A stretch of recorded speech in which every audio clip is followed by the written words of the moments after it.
Hi అండి. Welcome back to my channel. ఇది Monday రోజు వీడియో. రూమ్‌లో ఒక్కదాన్నే ఉన్నాను. ఇంకా నాకెందుకో బాగా మసాలా వడలు తినాలనిపించింది. ఇంకా అందుకని పచ్చెనగపప్పు అయితే నానబెట్టాను. ఒక 45 మినిట్స్ అలా నానబెట్టుకుంటే చాలు సరిపోతుంది. నానిన తర్వాత దీన్ని ఒక 2 ఆర్ 3 టైమ్స్ క్లీన్ చేసుకొని ఇందులోనే కొంచెం ఉప్పు, ఒక 2, 3 తెల్లగడ్డలు వేసుకొని మిక్సీ అయితే పట్టుకోవాలి. మరి మెత్తగా కాకుండా కొంచెం పప్పుగా ఉండేలాగైతే మిక్సీ పట్టుకోవాలి. అప్పుడే మసాలా వల్ల టేస్ట్ అయితే బావుంటాయి అన్నమాట. ఇంకొక ప్యాన్ పెట్టుకొని అందులో ఆయిల్ వేసుకోవాలి.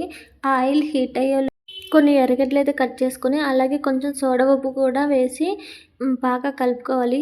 ఆయిల్ హీట్ అయిన తర్వాత మసాలా వడలైతే వేసి కాల్చేసుకోవడమే అనమాట.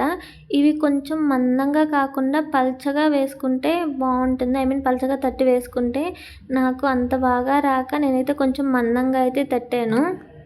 నాకైతే మసాలా వడలు తినడం కన్నా, మసాలా వడలతో చేసిన కర్రీ అంటే చాలా ఇష్టం.